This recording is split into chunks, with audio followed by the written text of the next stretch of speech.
Bismillahirrahmanirrahim. Assalamualaikum warahmatullahi wabarakatuh. Terima kasih atas kesempatannya.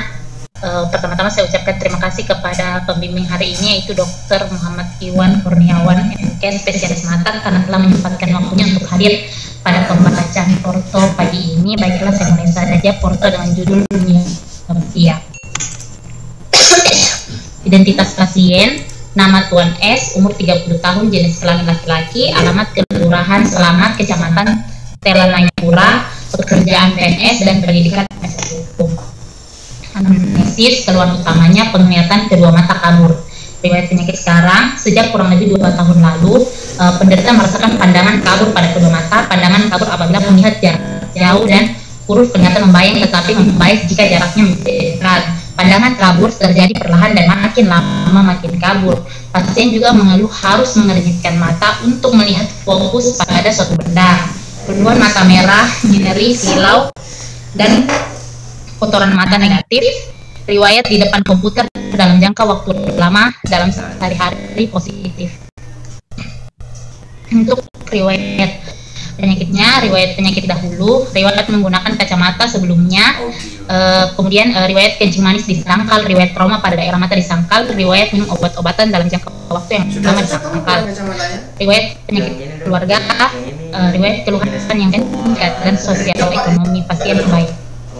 Untuk pemeriksaan fisik, keadaan umum: kompos mentis, tekanan darah 120/80 mm, air raksa, nadi 84 kali per menit, suhu afebris, penafasan 20 kali per menit, dan berat badannya 63 kg. Kemudian untuk status generalisatanya: pemeriksaan kepala, THT, leher, mata, jantung, rongga toraks, abdomen, dan juga ekstremitas dalam batas normal. Untuk status oftalmologinya, di mana visus pada okuli dextra dan okuli sinister didapatkan 2/60, kemudian pada koreksi dengan spheris minus 5, spheris minus 5, di mana dengan koreksi didapatkan hasil 6/6 pada okuli dextra dan juga okuli sinistra. Kemudian sensus koloris tidak ada kelainan. Kemudian pada pemeriksaan bola mata, gerak bola mata ke segala arah. Pada supersilianya tidak ada kelainan. Pada palpebra superior dan inferior, edem dan spasme negatif. Kemudian pada konjungtiva palpebra dan konjungtiva fornix, hiperemis dan sekret tidak didapatkan. Kemudian ini kedudukan bola matanya, ortoforia, dan pergerakan bola mata, versinya baik dan fungsinya baik pada okuli dextra dan sinistra. Kemudian untuk konjungtiva bulbinya, injeksi siliarisnya negatif, injeksi konjungtivanya negatif, kemudian sklera tidak ada kelainan, kornea jernih, kedalaman cukup, kamera okuli anterior kedalamannya cukup, dan tindal efeknya negatif. Untuk pemeriksaan iris didapatkan kripta positif, dan pupil didapatkan bulat, sentral, regular, diameter 3 mm, refleks pupilnya positif, normal, relatif afferent pupilar defect atau RPD-nya negatif pada okuli dextra dan sinistra. Kemudian pemeriksaan lensa jernih, fundus refleksnya positif cemerlang, dan tensio okulinya normal. Sistem kanalis lacrimalis, pemeriksaan pada sistem kanalis lacrimalis tidak dilakukan, dan tes fluoresen juga tidak dilakukan. Untuk diagnosisnya, prognosis kerjanya, pasien didiagnosis dengan okuli dextra sinistra miopia simplex, dan diagnosis bandingnya yaitu astigmatisme dan hipermetropia. Kemudian usul pemeriksaan, pasien diusulkan untuk dilakukan pemeriksaan funduskopi dan autorefraktometri.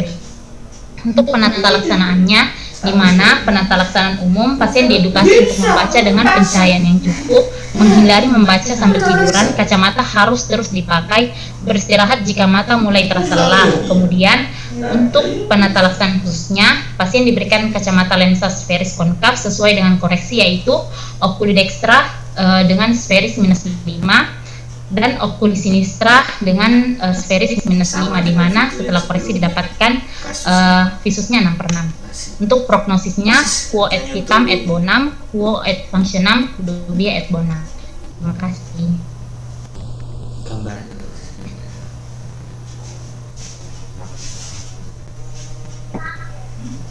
Iya, terima kasih atas presentasinya. Sekarang untuk sesi diskusi, ya, silakan kepada kakak dan teman-teman ada yang ingin bertanya, silakan.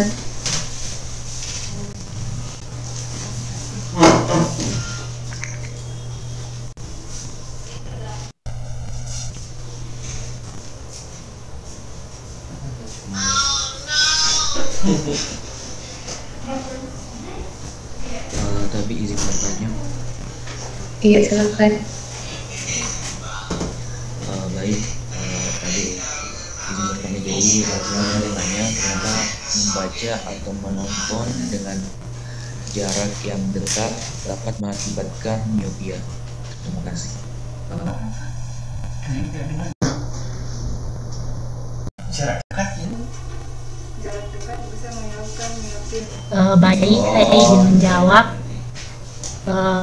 Jadi ketika kita membaca dan menonton dengan jarak yang dekat itu, mata akan berupaya mata akan melakukan akomodasi yang berlebihan ketika mencoba untuk memfokuskan objek dengan pada objek yang berjarak dekat. Makanya ketika mata berakomodasi secara berlebihan untuk melihat objek, maka akan menyebabkan perubahan aditif pada kekuatan pembinaan dari lensa kristalin dan beberapa sistem yang berhubungan, yaitu seperti tonus dari otot siliar yang menjadi hipertrofi dan atrofi, sehingga menyebabkan seseorang menjadi miopia. Tapi dok, itu jawabannya dok. Ada yang mau kita tambahkan dok? Lanjutkan lagi, pertanyaan lagi, lanjutkan lagi. Kalau ada masih ada pertanyaan, diskusi. Iya dok, silakan untuk kakak dan teman-teman ada yang ingin bertanya lagi, silakan bertanya. Tapi dok, izin bertanya dok. Kalau membaca saja. Yang saya mau tanyakan, apa saja komplikasi yang bisa terjadi akibat miopia? Akibat miopia, terima kasih.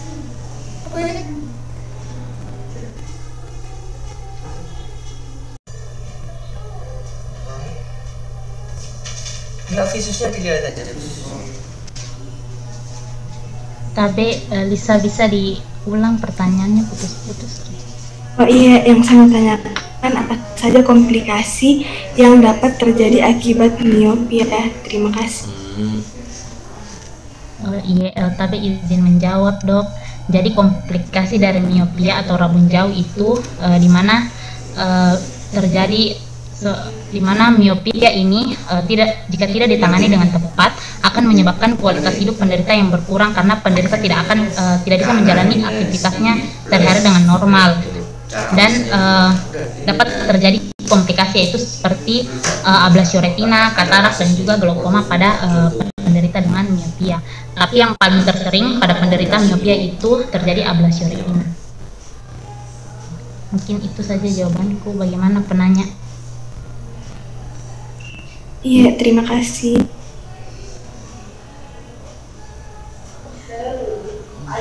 Iya, terima kasih.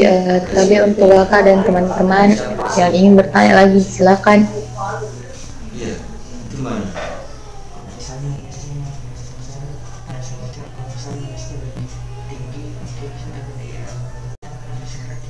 Sampai Syafitri, saya izin bertanya. Yang ingin saya tanyakan itu apa pencegahan yang bisa dilakukan agar minus dari miopia ini tidak bertambah?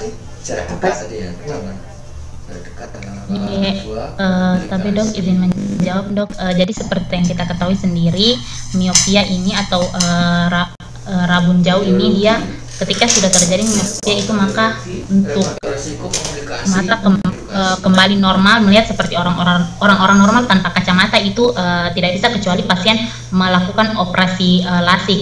Nah, ketika kita mengalami miopia atau penyakit rabun jauh ini, maka kita minusnya itu akan terus bertambah. Nah, untuk mencegah terjadi pertambahan minus itu tidak bisa, karena minus itu akan terus bertambah seiring berjalannya waktu. Tetapi ada hal-hal yang bisa kita lakukan untuk mengurangi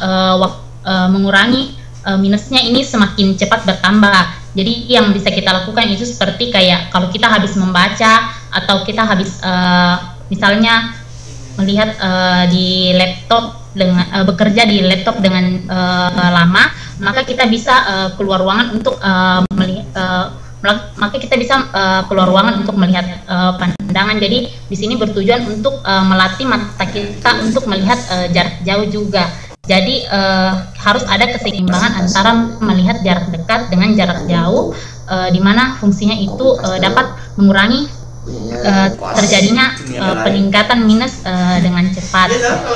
Kemudian bisa juga lakukan aktivitas outdoor seperti kayak misalnya bersepeda atau berenang. Bagaimana penanya? Iya, terima kasih.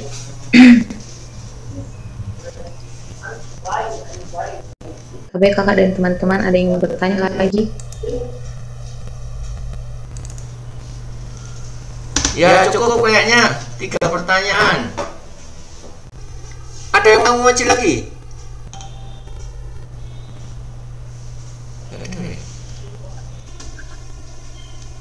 Iya dok. Suara saya kecil. Kedengaran? Tapi dok, kedengaran dok. Dengaran nih dok. Oh ya udah. Coba tayangkan lagi. Presentasinya, slide-nya. Tayangkan lagi. Siapa tadi yang maju? Dwi ini. Tapi dok, saya dok, Safitri dok. Oh, Safitri ya. Tayangkan lagi ya, kita belajar satu-satu itu. Udah ngerti semua enggak? Slide berikutnya. Nah, ini ada laki-laki 30 tahun mengeluh kedua mata kabur. Nggak kelihatan ya?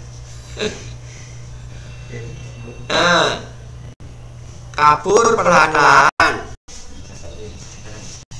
Kabur perlahan-lahan. Terus mengernyitkan mata. Tidak ada merah, tidak ada nyeri. Nah, dari anamnesa saja kan harus tahu kira-kira penyakit apa diagnosanya, DD-nya. DD dari kalau penglihatan jauh, kabur, perlahan-lahan, tidak ada merah, tidak ada nyeri. Kemungkinan apa aja? DD-nya, diagnosanya. Siapa tadi yang maju? Safitri ya? Coba bisa jawab penyakit apa aja? Penyakit apa aja? Diagnosisnya dok, diagnosis bandingnya bisa hipermetrop sama astigmatisme dok. Terus apa lagi? Dari anamnesa dulu, jangan mikir status ini. Kalau ada penglihatan jauh, kabur perlahan-lahan, tidak ada merah, tidak ada nyeri, apa kemungkinannya? Tidak bisa melihat, perlahan-lahan, makin hari makin kabur, tambah kabur, gak ada merah, gak ada nyeri. Apa kemungkinannya?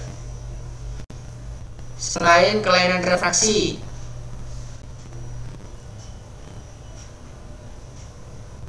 Yang di studio bisa ngomong? Oh, iya. Ada yang bisa?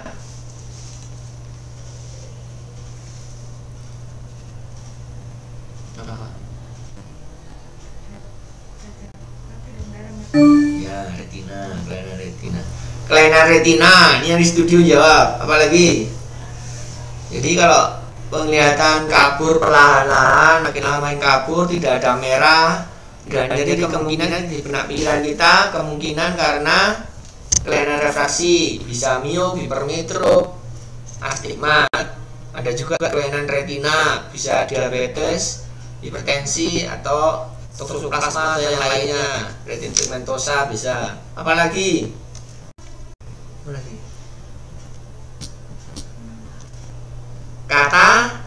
Katarak itu semua media refraksi.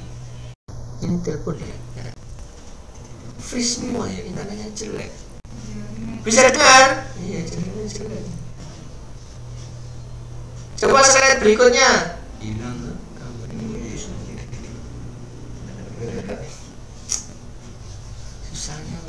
Nah, ya ini wajib ya, setelah riwayat penyakit kemarin, riwayat dahulu di anamnesnya wajib pakai kacamata, tidak ada diabetes. Riwayat keluarga tidak ada. Coba ditanya bapak ibunya ini pakai kacamata, pakai kacamata. Bapak ibu minus. Ibu yang Ada genetik. Ini yang di studio ini, di studio.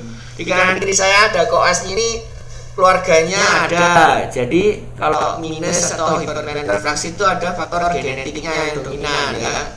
Ditanya, ini mungkin belum galinya belum bagus karena ini yang bikin kan orang lain ya. Riwayat gizi, riwayat sosial, ya bagus. Slide berikutnya. Slide berikutnya. Nah ini normal semua, lewat, lanjut. Ini normal semua. Nah ini sekarang mata kanan 2/60, kiri 2/60. Cara memeriksanya gimana? Kok keluar hasil 2/60? Mana tadi? Internetnya putus-putus.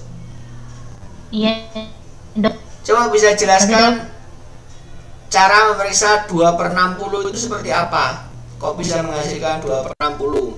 Kamu periksa pasien duduk di mana, kamu di mana, apain aja sehingga keluar 2/60. Coba kamu ceritakan dulu sebelum nanti praktek di rumah sakit. Itu bisa tuh. Coba Safitri cerita dulu gimana caranya menghasilkan seolah-olah kamu sudah di rumah sakit.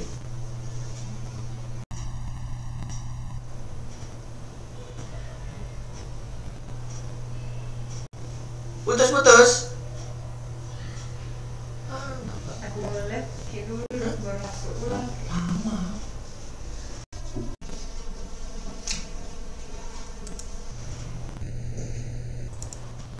Bisa dengar saya? Iya, dok. Gak bisa jawab. Ada yang bisa? Bisa.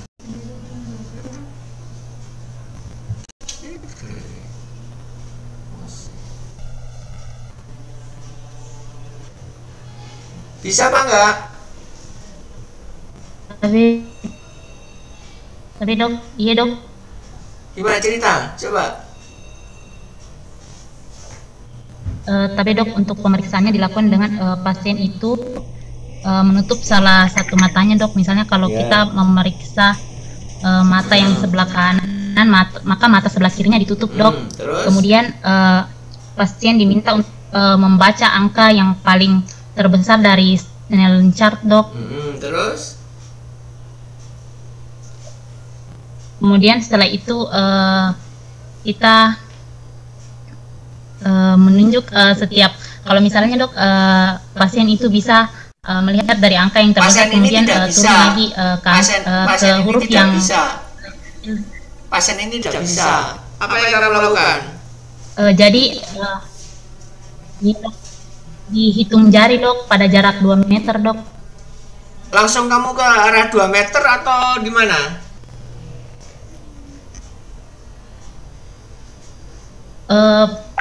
Pada Snellen chartnya dok, tadi pasien tidak bisa melihat hurufnya, jadi kita menyuruh pasien untuk menghitung, jadi melihat jarinya kita dok, apakah bisa dengan jarak 2 meter. Gini ya, udah lumayan, udah pintar, nanti tinggal prakteknya aja ya. Jadi kalau pasien duduk 6 meter atau 5 meter dari Snellen chart, setelah disuruh ditutup matanya satu, tidak bisa melihat ke arah Snellen chart, hurufnya nggak bisa sama sekali. Kamu berdiri di samping atau di bawahnya Snellen chart itu, tunjukkan jarinya. Ini berapa? Nah, pada pasien ini tidak bisa.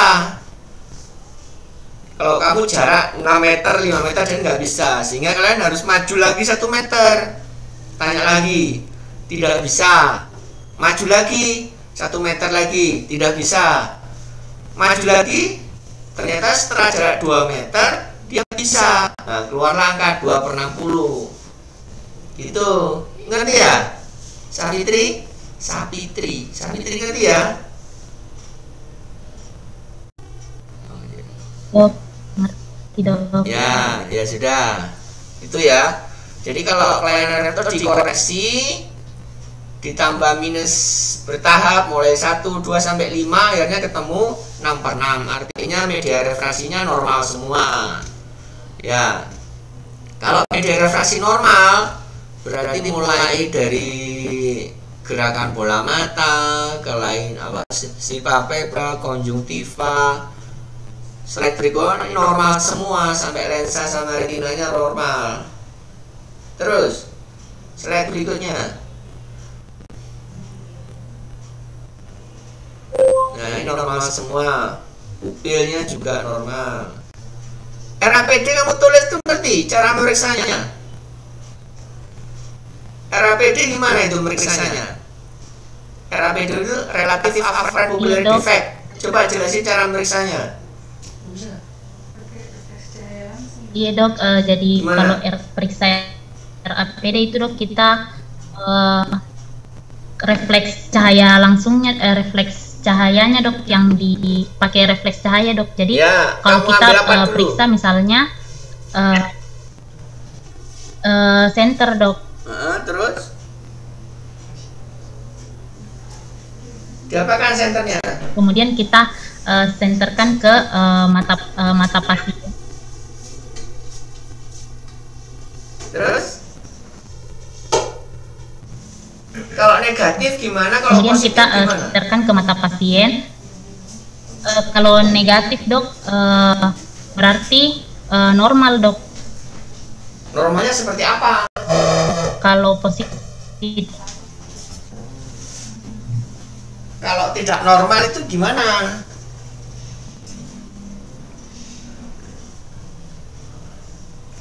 ada salah satu mata yang tidak miosis dok pupilnya. Miosis. Saat dilakukan refleks cahaya. Terus kalau positif berarti kelainan apa?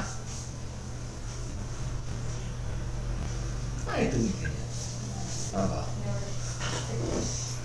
Jadi RAPD atau relative afferent pupillary defect itu memeriksa aferen dari saraf yang membuka nutup nervus 3-nya itu. Jadi cahaya datang ke nervus opticus diteruskan ke refleks pupilnya. Kita tes alur aferennya itu rusak apa enggak menggunakan center, betul tadi. Jadi di swinging antara kanan sama kiri itu dicek. Setelah center kanan dilihat. Kalau di center itu kan melebar pupilnya. Begitu pindah ke sini, seharusnya dia kok melebar kebalik. Di center kan mengecil. Seharusnya kan pindah ke sebelah kirinya, dia mengecil juga. Nah, ini tetap lebar. Dibuka enggak mengecil. Kanan kiri pindah gitu. Tes. Itu berarti yang kiri positif, berarti ada kelainan di nervus opticus. Itu, ya. Itu nanti praktek aja. Ini biar yang di sebelah saya ini praktek juga. Ya, ngerti ya, nanti praktek tinggal teorinya aja. Ini sudah teori, tinggal prakteknya. Slide berikutnya.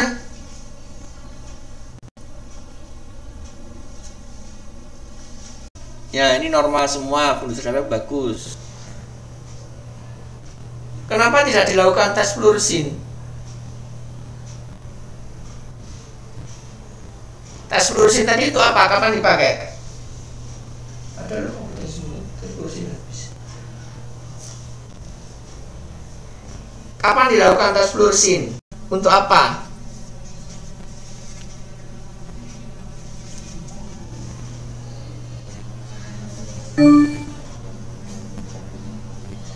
Ini kan nyuntuh ya, jadi bingung statusnya ini. Makanya saya tes ulang nih, biar tahu, yang di studio juga tahu. Studio fluoresin itu apa? Kapan dipakai? Apa? Tapi dok, pemeriksaan tes fluoresan itu untuk melihat aliran darah di dalam retina dok. Dipakai, kamu yang itu. Kalau ada terjadi oklusi pada. Ya, kalau kamu yang maksud itu namanya FAA, fundus fluoresin foto. Diinjeksikan di venanya fluoresin, nanti difoto berapa detik, 1 detik, 2 detik. Itu FAA sudah tinggal. Ada juga fluoresin tes yang dipakai di kornea untuk mengetahui defek di kornea. ya. Yang wajib kalian ketahui yang di kornea, yang kompetensinya 4A. Kalau yang di RA fluoresin di retina disuntikkan itu nggak ada kompetensinya, nggak akan mencapai. Fluoresin harus tahu yang tetes. Bentuknya kayak tetes atau kertas ditempel di air mata sehingga air matanya warnanya kuning. Tahu korneanya ada defeknya apa enggak. Kalau kita curiga ada kelainan di kornea, di lapisan epitel, pada kasus keratitis, ulkus kornea itu lakukan. Ya, ngerti ya, Sabitri ya. Berani nulis harus ngerti. Salah bacanya ya. Dibaca FFA. FAA. Iya, Dok. Ya, nggak apa. Terus slide berikutnya.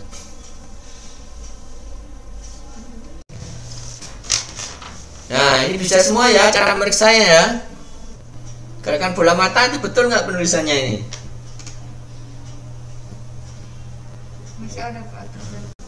Kurang itu ke atasnya, atas bawah kurang. Pergerakan bola mata juga. Terus slide berikutnya.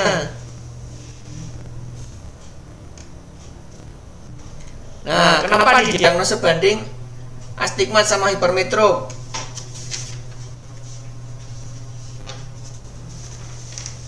Ini, Dok, karena kelainan penglihatan juga, Dok. Ya. Bisa melihat jarak jauh juga, Dok. Ya. Hipermetrop rabun jauh ya.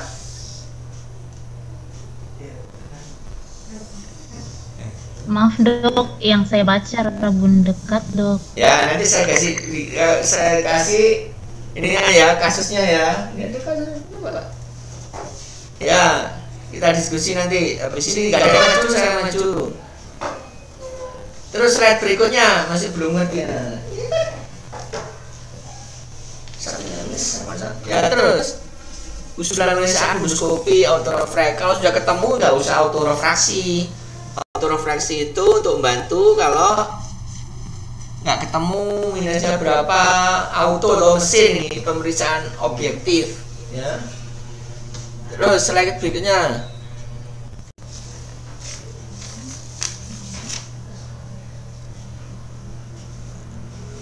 Nah, ini edukasi ini sudah dijawab bagus tadi.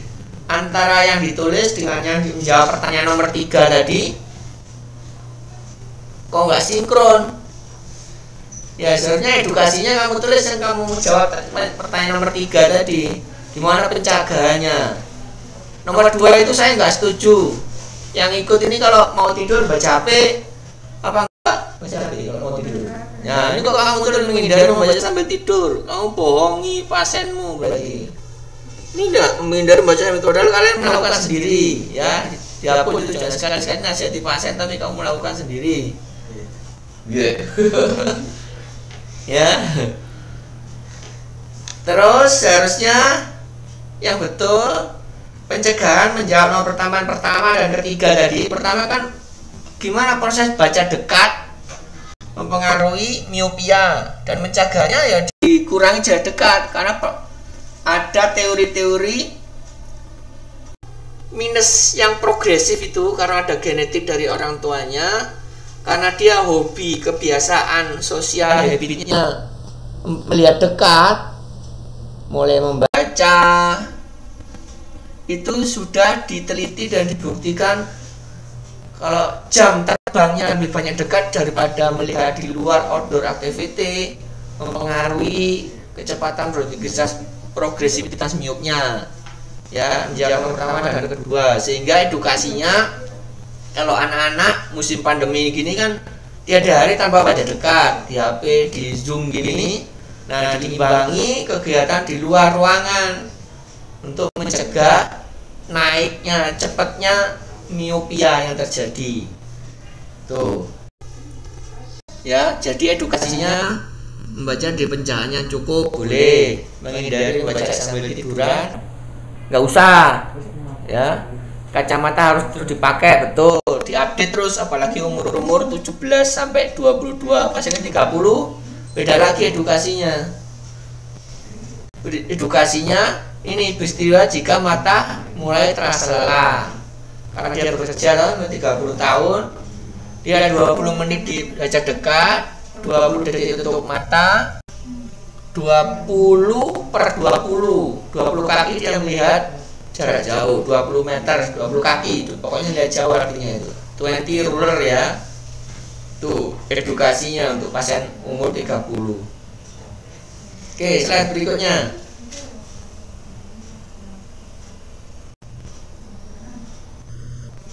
Slide berikutnya coba. Ada lagi? Sudah ya? Nggak ada cara bikin resep. Kompetensinya apa bikin resep kacamata? Nggak ada.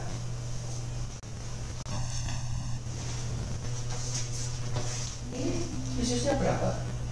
Salah satu nomor tujuannya. Artinya kan kabin jauh. Ya? Iya. Yang diperlukan adalah kabin jauh. Sudah tahu cara bikin resep, sudah bisa ini semua, bikin ini, balik nggak tulisannya. Nah pada kasus ini kalian harus belajar cara bikin resepnya, penglihatan jauhnya kalian ingkari, bisa kelihatan itu. Contoh resep ya pada pasien ini, bisa ya? Gitu kelihatan. Kemudian kalian buat kotak kolom itu sparisnya tadi -5, S -5.00 pada kanan, kiri S 5.00. Kemudian karena dia belum 40, ADD nya itu nggak perlu ditambah. Terus pupil distan diisi berapa? Itu harus bisa. Gimana? Berapa ditulis, diukur gimana caranya?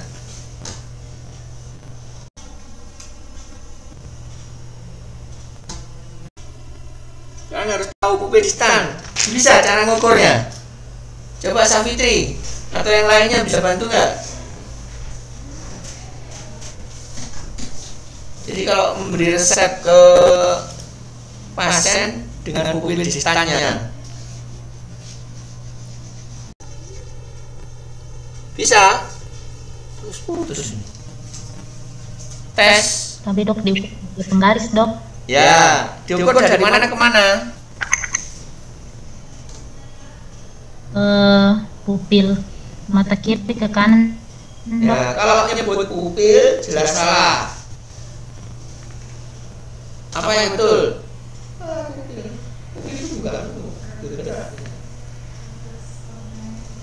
Nah, yang betul itu kalian buat refleks korneanya, ya, matanya, dahinya ke arah dahi disenteri. Refleks bayangan kornea puncaknya itu dari center tadi kita ukur dari 0 kanan ke kiri. Jadi jangan dari pupil. Ya, kalau pupil jelas salah. Dari puncaknya kornea dengan melihat di center dahinya itu akan nampak bayangan senternya, itu puncak korneanya. Ya, refleks kornea image itu diukur kanan sama kiri. Ya, bisa juga kalian ukur dari limbus kanan mata kanan sebelah lateral, limbus mata kiri sebelah medial atau sebaliknya. Keluarlah 62. Kalian tulis pada posisi pasien lihat jauh. Mana? Yang ini kan ada stripnya. Ini kan ada stripnya. Kalau yang untuk jauh 62. Kalau yang untuk dekat tergantung kalian atas di sini resep apa yang di sini. Jauh dikurangi 2 saja. Bedanya 2. Tuh, kenapa ada pupil distan jauh dekat, ya? Ngerti? Ada pertanyaan? Iya dok.